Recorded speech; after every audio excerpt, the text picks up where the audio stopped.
You know how nowadays when someone gets disgustingly rich, they buy a yacht, maybe a private island, possibly a sports team nobody asked them to own? Sure, it's excessive, it's stupid, but at least it's relatively harmless.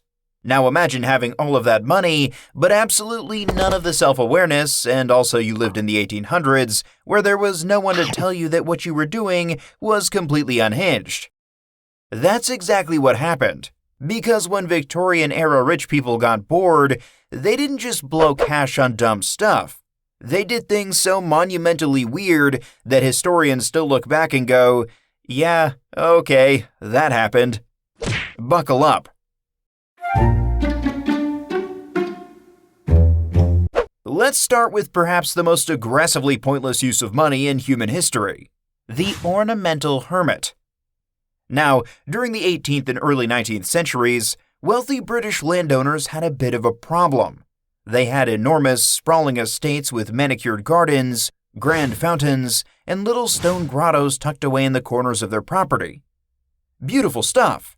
But something was missing. A guy sitting in the grotto looking miserable. So they hired one. Ornamental hermits were real, actual human beings paid to live on a rich person's property and simply exist there.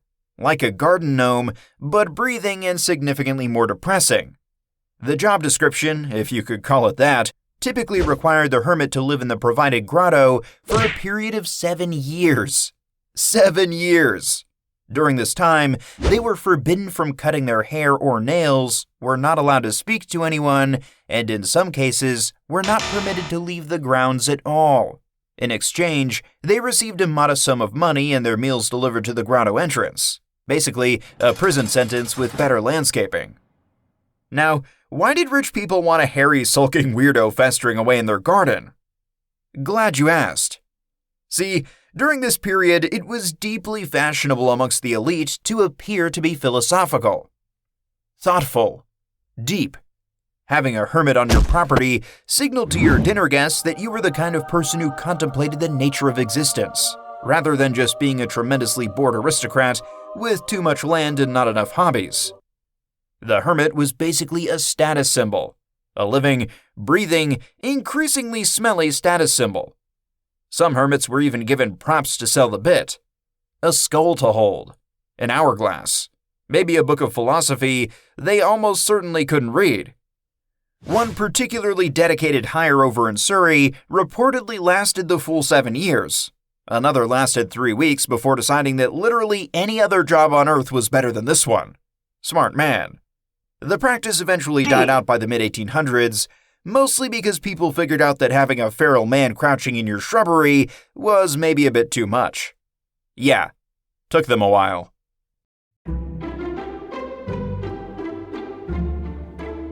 Here's the thing about being unspeakably wealthy in the 1800s. At some point, you've bought everything you can reasonably buy. You've got the mansion, the carriages, the 14 bedrooms you've never once slept in. So, what's next? A lion, obviously. Keeping exotic and deeply dangerous animals as pets was a thoroughly documented flex amongst the wealthy elite of the 19th century. And we're not talking about an eccentric parrot or an unusually large dog. We're talking lions, tigers, bears, crocodiles, baboons, and in at least one documented case, a fully grown hippopotamus that a certain Egyptian ruler gifted to various European monarchs, who then had absolutely no idea what to do with it. The logic here was simple. The more dangerous and impractical your pet, the richer and more powerful you obviously were. You couldn't just buy a cheetah. You had to casually own a cheetah and act completely unbothered about it as if a large predatory cat wasn't currently destroying your sitting room furniture. Lord Byron, the famous poet and professional drama merchant, famously kept a tame bear in his university dormitory at Cambridge after being told he wasn't allowed a dog. A bear! His response to a no-dogs policy was a bear. And you know what? Nobody stopped him. Because he was Lord Byron, and also probably because nobody wanted to deal with the bear.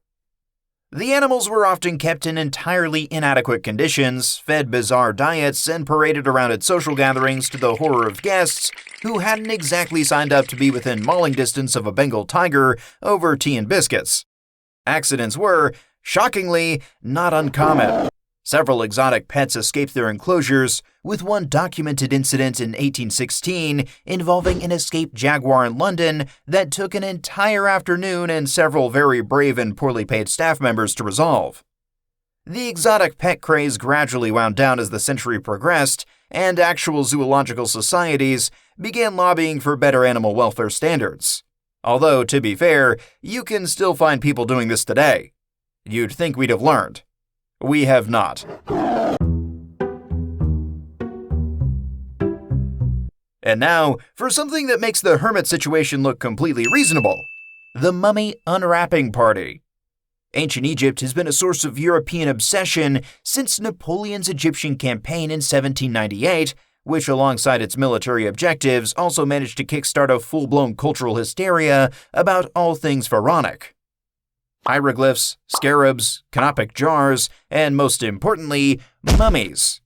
Preserved human remains wrapped in linen and buried with all the ceremony and reverence that a major ancient civilization could muster. Objects of profound historical and spiritual significance. Victorian rich people thought they'd make great dinner entertainment. Starting in the early 1800s and running well into the latter half of the century, it became genuinely fashionable amongst wealthy British socialites to acquire an Egyptian mummy, invite their friends round for a dinner party, and then unwrap the mummy together as the evening's main event. Like a party game. Except the party game involved desecrating a several thousand-year-old human corpse in someone's drawing room. The unwrappings were typically led by a physician or surgeon who could provide a sort of running commentary on the body's condition. Guests would crowd around the table, cocktails in hand, watching as the linen bandages were carefully peeled away to reveal the preserved remains beneath. Gasps, exclamations, and enthusiastic applause were apparently common. Thomas Pettigrew, a surgeon and antiquities enthusiast who became so well known for hosting these events that he earned the nickname Mummy Pettigrew, unwrapped mummies before audiences of hundreds. Hundreds.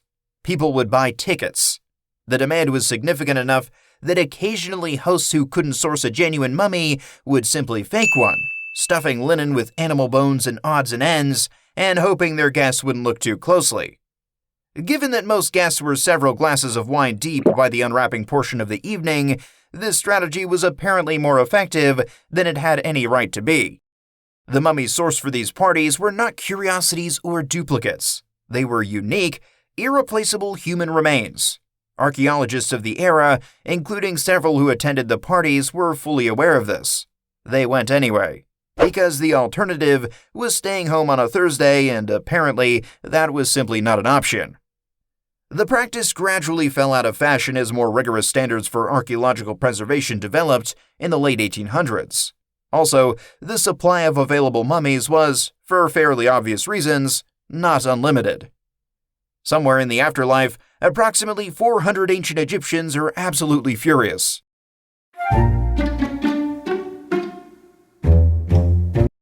Alright, this one isn't funny, and it shouldn't be, but it absolutely needs to be on this list because it is perhaps the most grotesque and disturbing example of what happens when extreme wealth collides with extreme moral bankruptcy. Between the 1870s and the early 20th century, across Europe and the United States, so-called human zoos were a genuine and widely attended form of entertainment.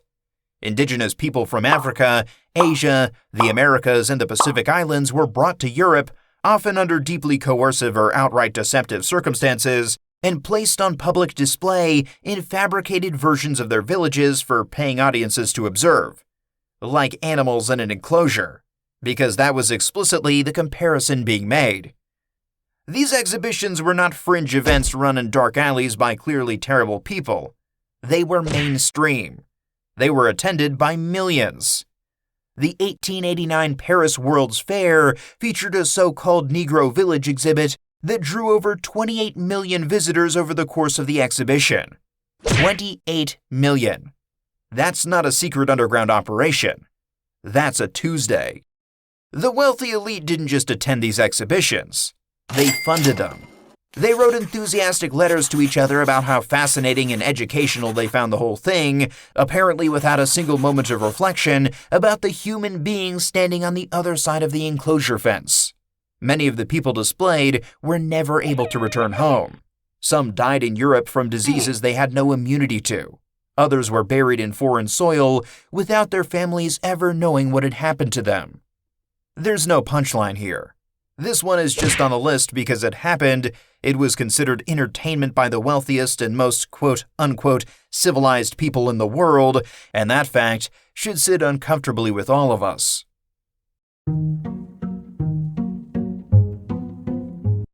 Right, so you've already heard in certain circles about arsenic in wallpaper, but this one gets considerably more personal, because in this case, the poison wasn't on your walls. It was on your body. Paris green, also sometimes referred to by its more polite name emerald green, was one of the most popular dress dye colors of the mid-1800s. A vivid, eye-catching, absolutely radiant shade that made every other color look like it had simply given up. Women across Europe were obsessed with it. You want to know what it was made from? Copper acetoarsenite, which is, as the name politely implies, arsenic. Now, you might think that people would have been a little concerned about draping themselves head to toe in a poison-based garment, and you would be giving them far too much credit. The prevailing wisdom at the time was that arsenic was only dangerous if you ate it, which is technically true in the same way that a cliff is only dangerous if you fall off it. Technically correct. Catastrophically incomplete. Here's the thing, though. The dresses didn't need to be eaten. The arsenic particles would leach directly through the skin during wear. Women reported headaches, nausea, skin lesions, and vision problems. Their doctors, armed with a full medical knowledge of 1855, diagnosed them with everything except the blindingly obvious answer of, "Ma'am, your dress is poisoning you." But here's where it gets genuinely grim. The women wearing the dresses were uncomfortable. The women making the dresses were dying. Factory workers who cut, dyed, and stitched these garments day in and day out were absorbing industrial quantities of arsenic through their hands and lungs. Reports described workers with open sores across their fingers, green-tinged skin, and severe respiratory damage. A 19-year-old Parisian seamstress named Amélie, documented in an 1861 medical report, had reportedly lost feeling in both hands entirely from months of working with the dye. The kicker? The dresses were still flying off the shelves. It took until the 1870s for the fashion industry to quietly move away from arsenic-based dyes. Not because of any formal ban or moral awakening, mind you. Mostly because a few particularly damning medical reports made it socially awkward to wear one. Fashion killed people. People kept wearing it anyway. Plus a chance. So, there you have it. The 1800s were a genuinely fascinating period of human history. Industrial progress, political revolution, the dawn of modern science. And also this. All of this. If you want to see more historical insanity, I've got videos right here that I think you're going to enjoy. Subscribe if you haven't already. And if you made it this far, congratulations! You are now considerably more informed about the Victorian elite than you ever needed to be.